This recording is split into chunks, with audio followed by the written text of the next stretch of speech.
पटना में लोजपा की अहम बैठक आयोजित। प्रदेश अध्यक्ष राजू की अध्यक्षता में हुई बैठक में 10 प्रस्ताव हुए पारित। सेना के सम्मान में भव्य तिरंगा यात्रा का आयोजन। सिंहभूम के नागरिकों ने किया आयोजन। बिरसा मुंडा का किया माल्यार्पण। सांसद तारिक अनवर ने बीजेपी को घेरा। सांसद ने की सेना को श्रेय देने की मांग। कहा, हर मुद्दे का राजनीतिकरण दुर्भाग्यपूर्ण। सारण विधानसभा क्षेत्र के डिग्री कॉलेज परिसर में समारोह का आयोजन। आंदोलनकारियों के सम्मान में समारोह का आयोजन। प्रमाण पत्र देकर किया सम्मानित। कुलमुंडा जंगल में जंगली सुअर मारने के लिए रखा गया बम हुआ विस्फोट। हादसे में एक युवक हुआ घायल। मामले की छानबीन में जुटी पुलिस। नमस्कार, मैं हूं आपके साथ अंकिता पाल। बुलेटिन की शुरुआत करते हैं। बिहार कांग्रेस प्रभारी कृष्णा अलवारू ने पटना स्थित सदाकत आश्रम में प्रेस वार्ता में कहा कि दरभंगा में राहुल गांधी को दलित, ओबीसी और ईबीसी छात्रों से मिलने से रोकना एक सोची समझी साजिश थी। उन्होंने आरोप लगाया और ये कार्रवाई बिहार सरकार के सुपर सीएम बाबू दीपक कुमार और बीजेपी के इशारे पर हुई है। अलवारू ने भी कहा कि प्रशासन ने पहले कार्यक्रम में सहयोग किया, लेकिन अंतिम समय में अनुमति रद्द कर दी है। राहुल गांधी ने भी कहा कि बिहार सरकार की एफआईआर मेरे लिए मेडल है। उन्होंने इसे दलित अधिकारों की ऐतिहासिक लड़ाई की शुरुआत बताया है।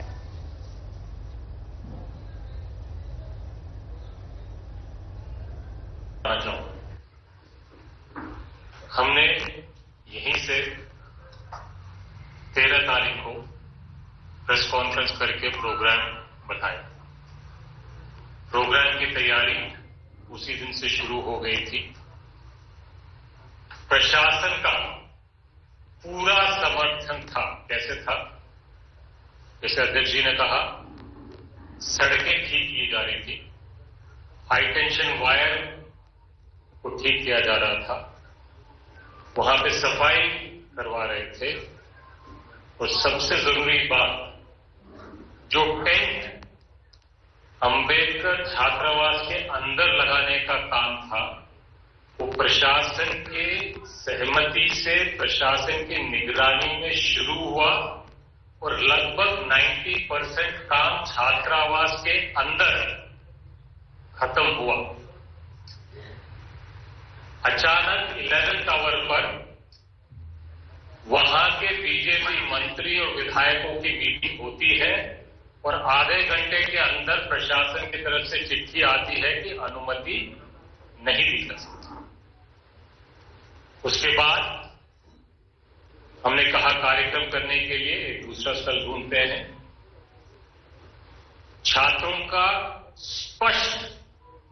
स्पष्ट अनुरोध भी था और निर्णय भी था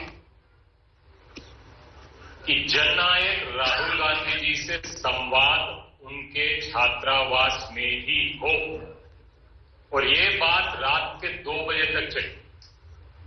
सीएलपी लीडर 2 बजे तक छात्रों से मिले और उन्होंने स्पष्ट कहा कि यहां पे कोई कानून की उल्लंघन नहीं होगी, कोई शांति पूर्वक प्रोग्राम होगा, कोई भी दुर्घटना नहीं होगी, घटना नहीं होगी, आप उनको लेके आइए, हम यहां से बाहर कहीं और वेन्यू पे नहीं जाएंगे।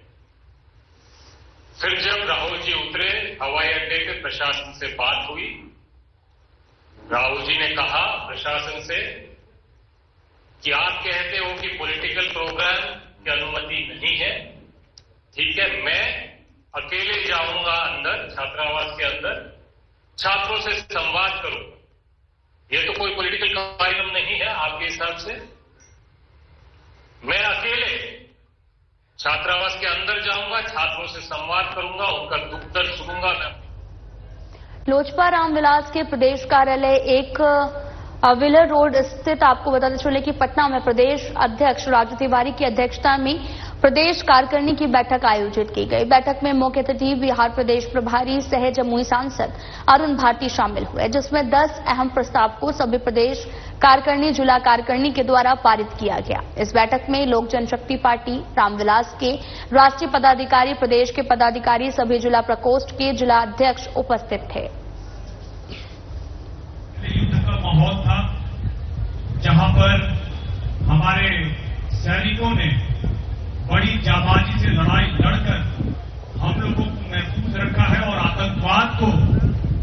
उन्होंने जवाब देने का काम किया है, इसके लिए हम लोग अपने सेना का आभार प्रकट करते हैं और ये विश्वास दिलाते हैं कि हमारी पार्टी का एक एक नेता, हमारी पार्टी का एक एक कार्यकर्ता सेना के साथ, सेना के परिवार के साथ, उनके परिजनों के साथ हर सुख दुख में खड़ा है। जेएससीए चुनाव को लेकर तैयारियां जोरों पर हैं। 18 मई को होने वाले चुनाव से पहले अजयनाथ सहदेव की टीम ने अपना मैनिफेस्टो जारी किया है। प्रेस कॉन्फ्रेंस में टीम ने क्रिकेटर केंद्रित फैसले, पारदर्शी चयन प्रक्रिया और झारखंड को पूर्वी भारत में क्रिकेट हब बनाने की प्रतिबद्धता जताई है। सहदेव की टीम ने क्रिकेट अकादमी, अत्याधुनिक पुनर्वास केंद्र और उन्नत लीग संरचना की स्थापना की बात कही है। घरेलू क्रिकेट को ऊंचा उठाने, झारखंड प्रीमियर लीग को पुनर्जीवित करने, महिला क्रिकेट को बढ़ावा देने और जिला स्तरीय बुनियादी ढांचे के विकास को भी प्राथमिकता में रखा गया है। टीम का लक्ष्य बीसीसीआई में जेएससीए की प्रमुखता बहाल करना है। अजयनाथ सहदेव ने कहा कि राजनीति से हटकर केवल खेल और खिलाड़ियों के विकास को प्राथमिकता दी जाएगी। पहला मैनिफेस्टो हमारा है क्रिकेट से सेंट्रिक डिसीजन मेकिंग। इसमें हम लोग का ये विचार है कि हम लोग जितने भी क्रिकेटर्स हैं उन सबका पार्टिसिपेशन सुनिश्चित करेंगे, whether it is match organizing, selection of players या इंफ्रास्ट्रक्चर डेवलपमेंट पूरे स्टेट में। सेकेंड मैनिफेस्टो हमारा ये है कि हम लोग जो भी सिलेक्शन ऑफ प्लेयर्स होगा, क्रिकेट प्लेयर्स, उसमें बिल्कुल ट्रांसपेरेंसी बढ़ती जाएगी। और उस तरीके से आप लोग देख रहे हैं कि उस ट्रांसपेरेंसी के साथ साथ में जो एक्सपर्ट्स हैं, शहबाज नदीम जी और सौरभ तिवारी जी, वो ऑलरेडी हमारी टीम में हैं। इसलिए टीम प्लेयर्स का सिलेक्शन एंड ट्रांसपेरेंसी दोनों को मेंटेन किया जाएगा। अगर हम लोग, क्योंकि जैसा कि पिछली मीटिंग में बात हुई थी, हम लोग विजय हजारे चैंपियन एक बार रहे हैं झारखंड से, लेकिन अब हम लोग की कोशिश रहेगी कि हम लोग सभी फॉर्मेट जैसे फीमेल पार्टिसिपेशन और रणजी ट्रॉफी अलग अलग फॉर्मेट में। तो ऑपरेशन सिंदूर के दौरान भारतीय सेना के वीर जवानों द्वारा प्रदर्शित अद्वितीय शौर्य बलिदान और साथ ही पराक्रम को श्रद्धांजलि अर्पित करने और उनके सम्मान में पश्चिमी सिंहभूम के नागरिकों द्वारा एक भव्य तिरंगा यात्रा का आयोजन किया गया है। आज सभी चाईबासा के सभी सामाजिक संगठन मिलकर के करीब 24-25 संगठन आज मिलकर के तिरंगा यात्रा निकाले हैं। विगत दिनों पहलगाम के ऊपर जिस तरह से आतंकियों ने हमला किया निहत्थे पर्यटकों के ऊपर, उसके बाद जिस तरह से ऑपरेशन सिंदूर चला और भारतीय सेना ने जिस तरह से जवाबी कार्रवाई की, जिस तरह से अपने शौर्य को दिखाया, उन्हीं के सम्मान में ये तिरंगा यात्रा था। आज ये तिरंगा यात्रा के माध्यम से उन सभी सैनिकों को। कटिहार के सांसद और कांग्रेस नेता तारिक अनवर ने बीजेपी द्वारा तिरंगा यात्रा निकालने पर टिप्पणी की है। उन्होंने कहा कि बीजेपी हर चीज को कैच करना चाहती है। जो श्रेय सेना को जाना चाहिए उसे प्रधानमंत्री नरेंद्र मोदी और उनकी सरकार लेना चाहती है। अनवर ने 2019 में भी ऐसा होने का हवाला देते हुए दुर्भाग्यपूर्ण बताया है। कैश कराना चाहते हैं, जो जिसका श्रेय हमारी सेना को जाना चाहिए उसका भी श्रेय हमारे प्रधानमंत्री लेना चाहते हैं। पिछली बार भी 2019 में भी उन्होंने यही काम किया और अभी भी यही कर रहे हैं। तो हर चीज को एक राजनीतिक कलर देने का काम, उसको राजनीतिक रंग देने का काम हमारे मोदी जी करते हैं और भारतीय जनता पार्टी करती है। तो दुखद है। लोहरदगा में सेना के शौर्य को समर्पित भव्य तिरंगा यात्रा निकाली गई है। ऑपरेशन सिंदूर के वीरों को सलाम करते हुए नागरिकों ने सड़कों पर तिरंगे संग गर्जना की है और ये दिन लोहरदगा शहर के लिए किसी जश्न से कम नहीं था। इसको मैं पूरे दिल से धन्यवाद देती हूँ, अभिनंदन करती हूँ जो इस ऑपरेशन में हमारा भारतीय सेना ने किया है। वो बहादुर जवानों को मैं दिल से सैल्यूट करती हूँ। वो हमारे देश के हीरो हैं और हीरो रहेंगे। पुलवामा स्थितियां बनी देश की और उसके बाद जो भारतीय सेना ने अपना शौर्य दिखाया है, हम सभी गर्व करते हैं अपने सेना पर। और आज ये तिरंगा यात्रा निकालकर लोहरदगा वासियों ने भारतीय सेना का मनोबल। सारेट विधानसभा क्षेत्र के डिग्री कॉलेज परिसर में झारखंड आंदोलनकारियों को सम्मानित करने के लिए एक समारोह का आयोजन किया गया। इस अवसर पर 342 आंदोलनकारियों को प्रमाण पत्र बांटे गए। समारोह में झारखंड सरकार के अल्पसंख्यक कल्याण मंत्री हाफिजुल हसन, दुमका सांसद सहित आपको बताते चलने के लिए कि अनुमंडल पदाधिकारी राजीव कुमार ने सम्मान प्रदान किया है।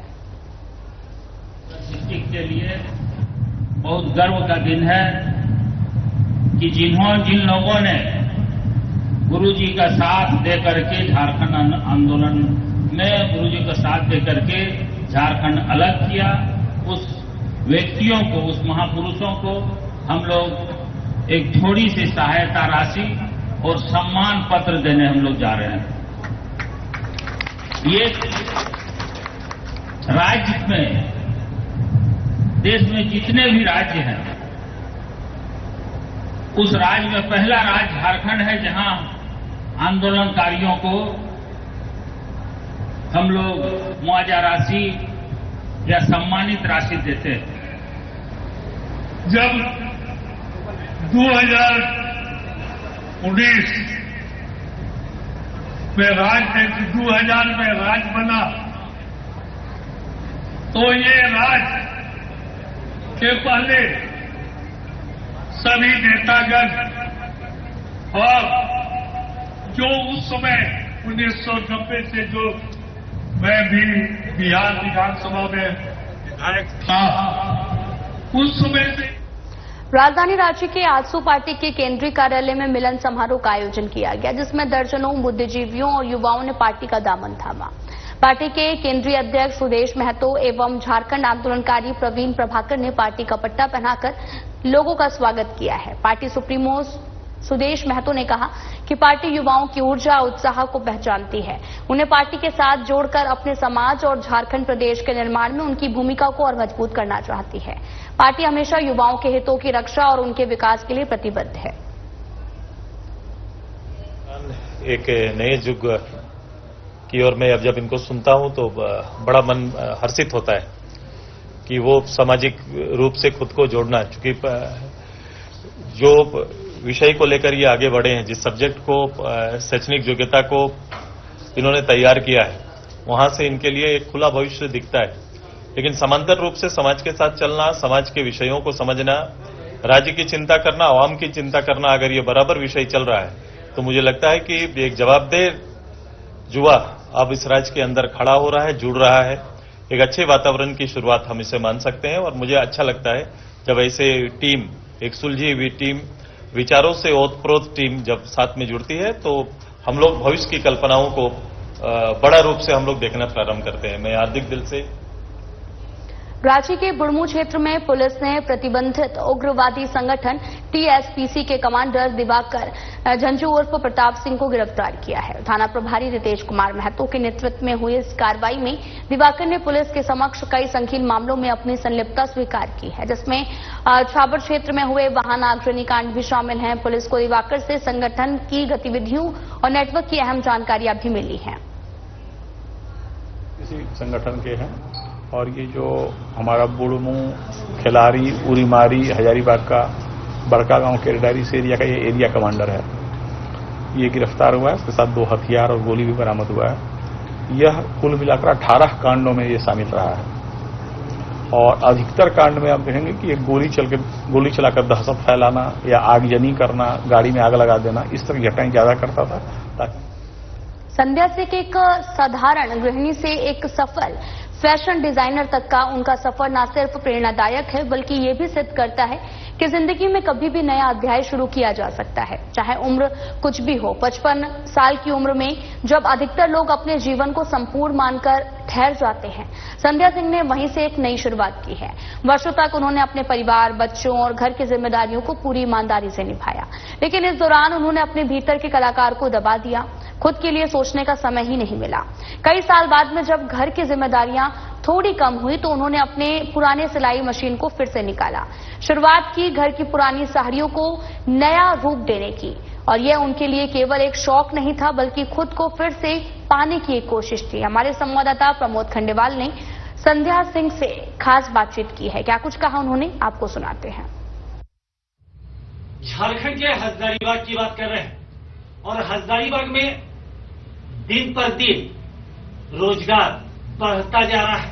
जी बिल्कुल, आज अपने दर्शकों को ऐसी शख्सियत से मिलाएंगे जो महिला है और जो खुद ब खुद आत्मनिर्भर है, यानी खुद बनाती है और स्वयं सेल करती है। आज हमारे साथ है संध्या सिंह जी। संध्या मैम, सबसे पहले तो साता प्लस न्यूज की पूरी टीम की तरफ से आपको ढेर सारी शुभकामनाएं और बधाई। क्या कुछ कहेंगे इस कलेक्शन को लेकर?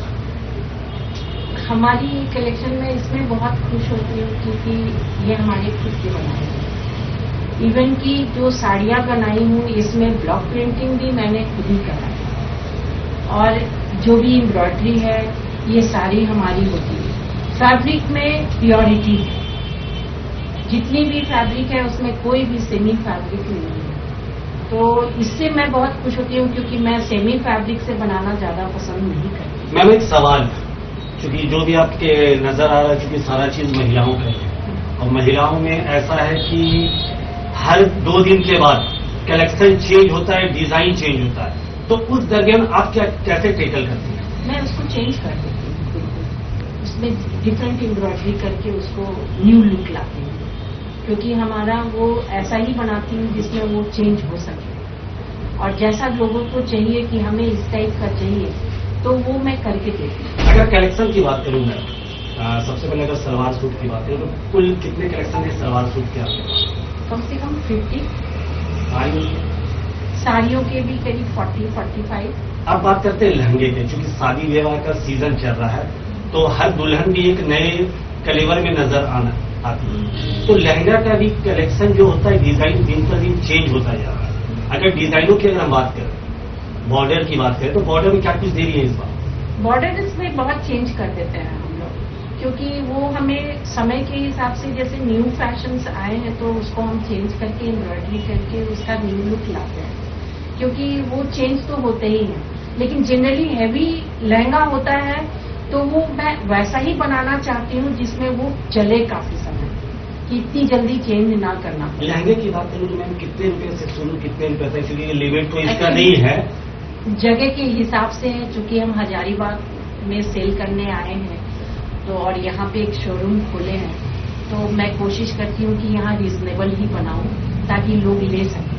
अगर मैम लहंगे की अगर हम बात करें और लहंगे में लोग चाहे या महिलाएं चाहें कि उसमें जयपुरी डिजाइन, जयपुर के डिजाइन को रंग रोगन को उसमें उकेरा जाए लहंगे में, तो इस क्या कुछ करेंगी जयपुर को? मैं उसको मैं वैसा एम्ब्रॉयडरी मैं खुद करूंगी डिजाइन, देन उसमें वैसा ही बनाऊंगी जो जयपुर में बनते हैं। महिलाओं से क्या कुछ अपील आप करना चाहिए?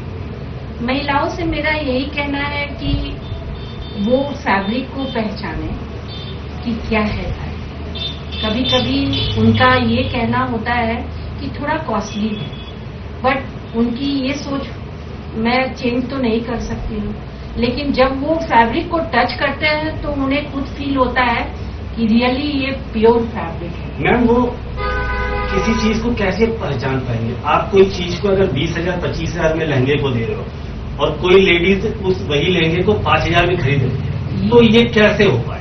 ये इसलिए कि उनकी पहचान की फेर है। लहंगे तो 3-3 लाख के भी मिलते हैं, लेकिन मैं 3 लाख वाले लहंगे को मैं 60-70,000 में बनाकर दे सकती हूँ, सेम वर्क, लेकिन मैं कॉपी नहीं करूंगी, वो मैं अपना डिजाइन डालूंगी, 1 पीस ही बनाऊंगी, नो सेकेंड पीस, और वो मैं बनाकर जो है सब उससे खूबसूरत। अगर इस लगन की बात करूँ मैम, तो क्या हजारीबाग से बाहर भी इस तरीके के कलेक्शन आपके पास गए हैं या लोग ऑर्डर दे रहे हैं? हाँ, मेरा हजारीबाग से बाहर बहुत जगह गया है, मुंबई गया है, दिल्ली में है मेरा शोरूम, और दिल्ली में भी मेरे एग्जीबिशंस होते हैं, इवेंट चंडीगढ़, जमशेदपुर, रांची, बहुत जगह मैंने एग्जीबिशन किया है, लुधियाना। तो लोगों की डिमांड है। लोग कैसे पहुंच पाएंगे आप तक? क्या एड्रेस है? मेरी एड्रेस उनके पास है, क्योंकि मैं इतना जगह काम कर ली हूँ कि उनके पास है और उनकी डिमांड आती है। मैं यहाँ का पता बता दें मैम हमारे दर्शकों को भी। यहाँ ये तो हमारा मिशन रोड है, ये मिशन हॉस्पिटल के अपोजिट साइड में ये मेरा शोरूम है, और अच्छे धागे के नाम से। और मैं संध्या सिंह हूँ और यहाँ पहुँचना बहुत आसान है क्योंकि सामने मिशन हाउस है। मैं अंतिम जो हिसाब से आपकी उम्र है, इस उम्र में भी आप अपने तरीके से सेल्फ डिपेंडेंट है, आत्मनिर्भर है, तो कहीं ना कहीं ऐसा आपको इरिटेट सा फील कभी हुआ क्या, या किस ट्रैक को मैंने चुन लिया? नहीं, मैं बहुत खुशी खुशी ये काम करती हूँ और बहुत छोटी थी तभी से ये काम करती हूँ। एक्चुअली फैमिली शादी हो गई तो थोड़ी अपनी क्वालिटी को मैंने साइड रखा, फैमिली संभाला, सब कुछ देखा। बाद में मुझे लगा मुझे ये काम करना चाहिए और मुझे आता है और मैं ये काम करती चली आई और मुझे करते हुए 15-16 ईयर्स हो गए। कहाँ से सीखा? कहीं से नहीं, कहीं से। कभी ऐसा कभी आपके दिमाग में वैसा आया होगा कि मेरे को इसी ट्रैक में जाना है या महिलाओं का ही कलेक्शन मेरे को सजेस्ट? नहीं, मैं महिलाओं की भी बनाती हूँ, मेंस का भी बनाती हूँ। मेंस का भी वेस्ट कोट बनाती हूँ, कुर्ता पजामा बनाती हूँ, शर्ट डिजाइनर शर्ट बनाती हूँ एज अ डिमांड। मुंबई में डिमांड है तो मैं बना के देती हूँ। चलिए, बहुत बहुत धन्यवाद। स्वाभाविक सी बात है, अगर तमाम महिलाओं से मैं भी आग्रह और गुजारिश भी करना चाहता हूँ कि आप ये दिखना चाहते हैं कुछ अलग रंग रोगन में, तो मिशन अस्पताल के ठीक सामने आए कच्चे धागे में। अपने सहयोगी कैमरामैन के साथ में प्रमोद खंडेलवाल, साधना प्लस न्यूज, हजारीबाग। बोकारो के छात्रों ने इस बार अपने परिवार के साथ में बोकारो और स्कूल का मान बढ़ाया है। होली क्रॉस स्कूल बोकारो की छात्रा अंकिता जहां आर्ट में स्टेट की सेकंड टॉपर बनी और वहीं आस्था जिला में साइंस में सेकंड टॉपर बनी है। आस्था ने 97.2 अंक हासिल किए हैं। आस्था ने बताया कि स्कूल के साथ में घर में खुद से पढ़कर उसने ये मुकाम हासिल किया है। आस्था डॉक्टर बनना चाहती है। उसका कहना है कि उसने नीट का एग्जाम भी दिया है, रिजल्ट का इंतजार है। और सब्जेक्ट वाइज हमको संस्कृत में 100 आया, बायोलॉजी में 99, फिजिक्स में 95, केमिस्ट्री में 95 और इंग्लिश में 94, पेंटिंग में 98। डिस्ट्रिक्ट में सेकंड साइंस टॉपर हो, कैसा लग रहा है? अच्छा लग रहा है। आगे क्या सोचा? आगे हम नीट के लिए प्रिपेयर किए थे, एग्जाम दिए, तो रिजल्ट का इंतजार है। क्लास 12 और क्लास 10 के जो टॉपर्स हैं उनको सम्मानित किया है। हमारे लिए बहुत गर्व की बात थी कि हमारा क्लास 12 की अंकिता जो है वो सेकंड स्टेट टॉपर है और क्लास 12 साइंस की आस्था जो है वो डिस्ट्रिक्ट सेकंड टॉपर है और उसके साथ ही क्लास 10 की जो स्पर्श है वो डिस्ट्रिक्ट में टॉप। हजारीबाग जिले में अब दार्जिलिंग जैसी खुशबूदार और उच्च गुणवत्ता वाली चाय की खेती हो रही है। नगर निगम क्षेत्र में भी मात्र 10 किलोमीटर की दूरी पर स्थित कृषि विज्ञान केंद्र में करीब 25 एकड़ भूमि पर चाय की खेती की जा रही है। यह क्षेत्र पहले से ही अपनी हरियाली और शुद्ध वातावरण के लिए जाना जाता है।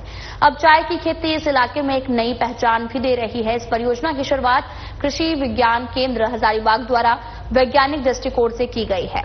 साथ ही जलवायु, मिट्टी की गुणवत्ता और ऊंचाई जैसे कारकों का विश्लेषण किया गया है जो चाय की खेती के लिए अनुकूल पाए जाते हैं। खास बात यह भी है कि ये वह जलवायु है जो दार्जिलिंग की पहाड़ियों से मिलती जुलती है, जहां विश्व प्रसिद्ध दार्जिलिंग टी भी उगाई जाती है, जिसका जायजा लिया हमारे संवाददाता प्रमोद खंडेवाल ने चाय बागान के माली से बात की है।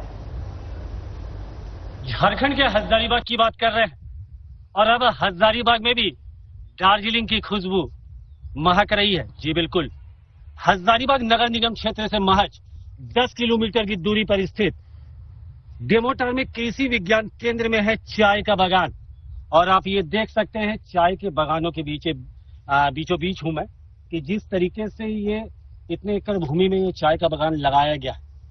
क्या कुछ खास है यहाँ की चाय कहाँ कहाँ जा रही है, जो चाय के बागान को संभालते हैं वो आज हमारे साथ है। भैया, सबसे पहले तो साधना प्लस न्यूज की तरफ से आपको ढेर सारी शुभकामनाएं। चाय का बागान है, दार्जिलिंग में जो चाय होती है और अब हजारीबाग में हो रही है, क्या कुछ अलग और क्या कुछ खास है? अलग इसमें कुछ नहीं है। जो दार्जिलिंग में जो चाय हो रहा है इसमें भी वैसे चाय हो रहा है, लेकिन उसको का हवा परिवर्तन थोड़ा अलग है, इसमें थोड़ा अलग है। इसमें गर्मी तो थोड़ा अधिक है, इसका अलावा इसमें पानी थोड़ा अधिक खा रहा है। लेकिन चाय तो आप देख रहे हैं दार्जिलिंग में जैसा चाय है वैसे यहाँ भी दिखाई दे रहा है। इसमें चाय यहाँ की कहीं जारी है? अभी तो फिलहाल आप लोग 1 साल हम लोग लगाने का भी हुआ है, इसको जो अभी हम लोग पहले जो लगाए हैं, इसको अभी हाथे का दवारा जो हम लोग बना के इसको लोकल में हम लोग को 20 को बेच देते हैं लाल लेकिन की चाटने के लिए, बस ठीक है। लेकिन इसको प्रोसेसिंग करने के लिए अभी इसको मशीन बैठाना होगा। मशीन में जब बैठेगा प्रोसेसिंग हो जाएगा तो पूरा झारखंड बिहार हर जगह हम लोग को साथ बिक्री होगा। कॉफी का भी बागान हमने देखा है। कॉफी हम लोग को साथ बगली में है। कॉफी क्या कुछ है? कॉफी उसको भी मशीन चाहिए।